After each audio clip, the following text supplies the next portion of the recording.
Hello, my name is Lauren Hoffman. I'm a graduate student at University of San Diego doing research at Scripps Institution of Oceanography. And I want to start by giving a shout out to my various collaborators and funding sources and just saying thank you for all of the hard work you've put into making this project successful. We'll dive right in. The title of my work is Machine Learning for Evaluating the Drivers of Variability in Arctic Sea Ice Dynamics to Improve Forecasting. So essentially what the goal is to use machine learning to make one-day predictions of Arctic sea ice dynamics or sea ice velocity, and to use these predictions and the machine learning model to learn about the drivers of variability or what causes change in Arctic sea ice dynamics. And so the first question may be, why do we care about sea ice motion? And something that has probably brought all of us to this conference, this video, is the fact that sea ice in the Arctic is melting. And here we're looking at that seasonal breathing of the sea ice. And we can see that that sea ice extent is decreasing throughout time, or as we get towards the yellow lines, there's less sea ice. And what does this mean for sea ice motion? And before we get into that, I'll describe a little bit about what goes on during sea ice motion. So here we see the momentum balance for sea ice, and these various terms 1 through 5 are also depicted in this crude image of some sea ice. And what we see is that that forward motion of the sea ice is forced by external wind forcing, ocean currents, the Coriolis effect, sea surface tilt, and internal ice stresses. And work has been done to look at the relative importance of each of these terms in describing sea ice motion. And it has been found that largely ocean and atmospheric forces, so the wind and the currents, as well as the internal ice stresses, are important for determining sea ice motion. So that's the second term and the fifth term of this equation. But furthermore, on short timescales, wind explains up to 70% of the variance in sea ice speed. So wind is a large driver of sea ice motion, and we'll keep the wind in mind as we move forward.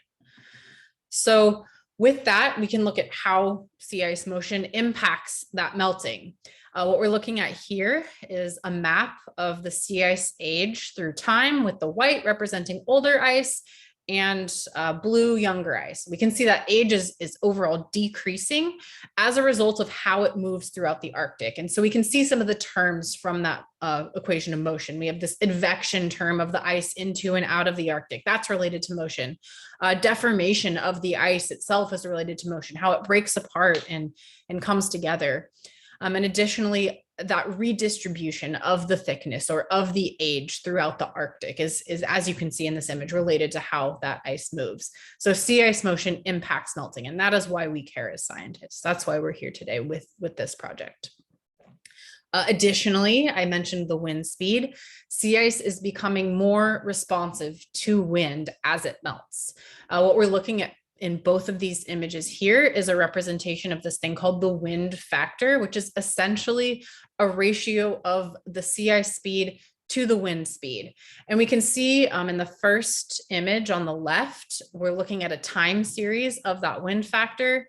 We see some seasonal cycling with a general linear trend. So both the red and the blue line showing the trend of the maximum and the minimum wind factor throughout each year. In the figure on the right, we're looking at the trend in wind factor. So essentially the slope of those lines at each gridded location throughout the Arctic. And what we see is that at most locations, this is red or positive, or again, that sea ice is becoming more responsive to the wind in the Arctic. And this will be important in some of the questions that I will be asking in this work. And so that brings us to our objectives. First is the more technical side of things. Can we use machine learning to make one-day predictions of sea ice motion? And second is the scientific side. Once we've made these machine learning models, what can we learn from them about what's driving changes in sea ice motion, in particular that relationship to the wind? And so we'll start with the first question, and I'll spend a moment convincing you why machine learning. Here I'm showing some of the various physical processes that are now included in state-of-the-art physics-based models.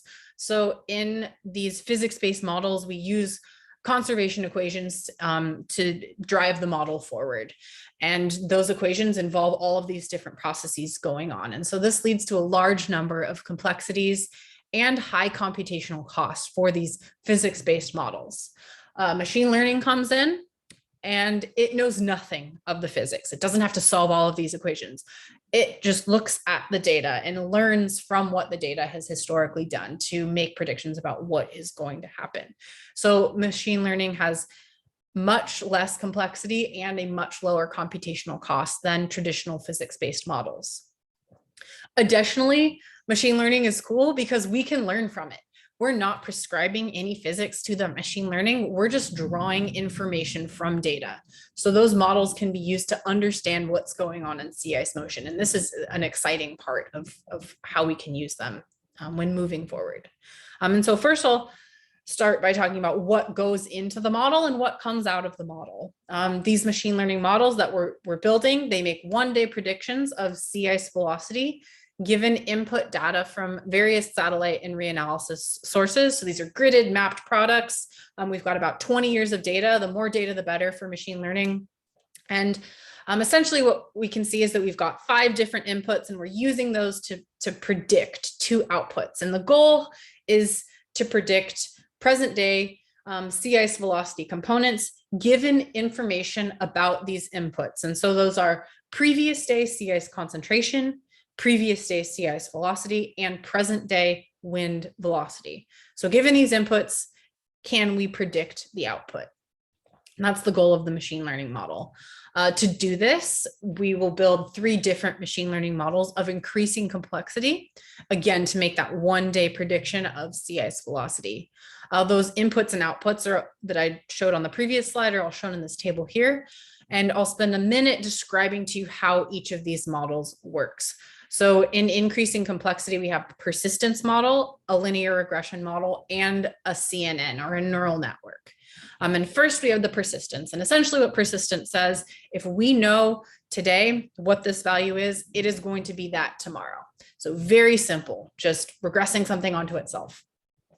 A linear regression gets a little more complex, and it says, okay, if we know the value of these 5 different parameters today, can we predict what's going to happen tomorrow with sea ice velocity?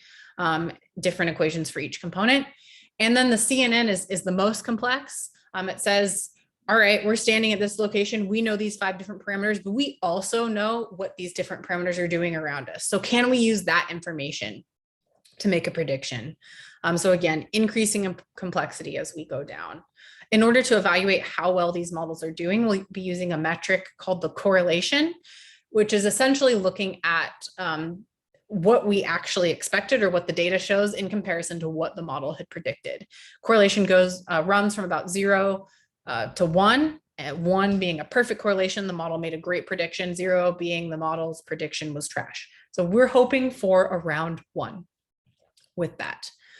Here, we are looking at calculations of, for each model, the runtime. So it's a measure of complexity or computational cost. How long did the model take to run, as well as the correlation of that model overall. And we can see that as we increase in complexity, increase in runtime, we're also increasing that correlation to a point where the CNN is doing really well at predicting what's going on with a correlation of 0.83. Again, this is just overall the whole Arctic. We can also look spatially and temporally at what's going on. So spatially, first, if we just focus on the image on the left, here we're looking at that correlation at each grid point for just the CNN model. So we can make a map like this for the persistence and the linear regression models as well. But here we're just focusing on the CNN. They're all similar in structure. And the main thing we want to point out here is that model prediction errors increase near the coast and at the sea ice edge. So in the central Arctic, the CNN is doing great at predicting what the sea ice velocity will be, but something's going on coastally. And the question is, what is that? And that'll be a future direction of this research. If we move on to the figure On the right here, what we've done to create this is we've essentially taken this figure for the CNN and we've subtracted the same figure for the linear regression. And now we're looking at a difference in between the correlation in the two models. So anywhere where the figure on the right is red, saying the CNN is doing better than the linear regression here. And typically the CNN outperforms the linear regression. Most of this map is red. There are a few locations that are blue. Those are, again, those coastal locations. So that question still, what is going on coastally? This is spatially. We can also look temporally. So what we're looking at here is a measure of that correlation for each of the models, the persistence in yellow, the linear regression in red, and the CNN in blue, for each month of the year. So time or month is along the x-axis. And again, we see as we increase in complexity, we increase in that correlation. The blue line is on the top. The CNN has the highest correlation. But we can also try to see if there's any structure temporally. And to do that, I'm going to focus on just one line for simplicity. The blue line is what I'll take it. And at a first glance, we kind of see the correlation looks pretty constant throughout the year. We're ranging from 0.75 to 0.8. But, a little further investigation, we see there's a maximum in June and there's a minimum around March through April and May, and additionally in August through November. And so there is a little bit of seasonal structure here. It could possibly be related to the times of maximum sea ice extent and minimum sea ice extent, or how the sea ice concentration is changing during those times. We're not sure yet, but that is a question that we're asking. What's happening during those times where the model's not as good at predicting? Why is it not as good? So far we've answered this first question. Yes, we can use machine learning to make skillful one-day predictions of sea ice motion. And now we'll move to the second question. What can we learn from these models about what is driving changes in that sea ice motion? And most importantly, what about that relationship between the wind? That's the main focus. And so first, before we can look at how is the relationship between wind and sea ice changing throughout time and why, first we have to look at what is it presently. And so this study has been done historically with a different data set. Essentially here, I'm doing a very simplified linear regression. This is different than the model I've showed you before, which took 5 different input parameters and said, given these 5 different things, can we predict sea ice velocity? Here, now I'm just saying, given wind speed, can we predict sea ice speed? And what's plotted here is that linear regression coefficient B, this parameter here, and that's essentially related to that wind factor that I brought up in the introduction, or the ratio between sea ice speed and wind speed. And here we are confirming historical results that the sea ice moves at about 1% of the speed of the wind. Particularly in the Central Arctic, this holds true, but not at coastal locations. And so again, we beg that question of what is going on coastally. Next, I'll move on to a linear regression model that we're familiar with, the one we've seen where we take these 5 different input parameters, sea ice concentration, sea ice velocity, wind speed, and use those to predict sea ice velocity.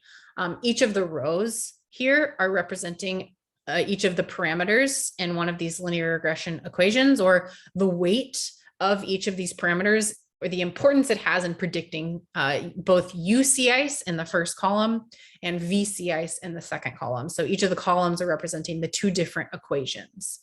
And what we're looking for is the deepest red in each column, because that is going to be the parameter that has the largest impact on predicting sea ice velocity. And so in the first column, we can see that U wind has consistently over the entire map, the deepest red. So we're going to say that U wind is the most important in predicting U sea ice. In the second column, we can see that V wind has the deepest red. And so we can say V wind is the most important for predicting V sea ice in most locations. At the next slide, we're going to look at a very similar figure, but essentially what I've done for each column is I've asked, what is the maximum through A through E? And I'll be plotting that at each location. And so here, again, we're looking at the maximum linear regression coefficient at each location for predicting U sea ice. And we can see that at most locations, that's U wind, especially in the central Arctic. And again, for predicting V sea ice, we can see at most locations, that's V wind. Again, for both of these, especially in the central Arctic, wind is a predictor of sea ice velocity, but at coastal locations, that dependence dies off. So what's going on there? In conclusion, to answer the first question, yes, we can use machine learning to make skillful one-day predictions of sea ice motion with a couple caveats. One is in coastal regions, and secondly is temporally during those melting and freezing times, what's going on that's causing this decrease in skill. This model that we've built will also be taken and used by some of our collaborators and implemented into the physics-based MIT GCM model to replace the sea ice component in that model. And so we'll get to see how that goes as well. It's another area this is going with some of our collaborators. But then this second question is I think the next direction my research will be going. So far, I've confirmed that wind drives sea ice velocity in the central Arctic, but not coastally. And we'll be begging future questions here of what's going on coastally, how is this relationship changing throughout time, and all of the above. So I thank you for listening to this. I look forward to any questions that you may have by email. Bye.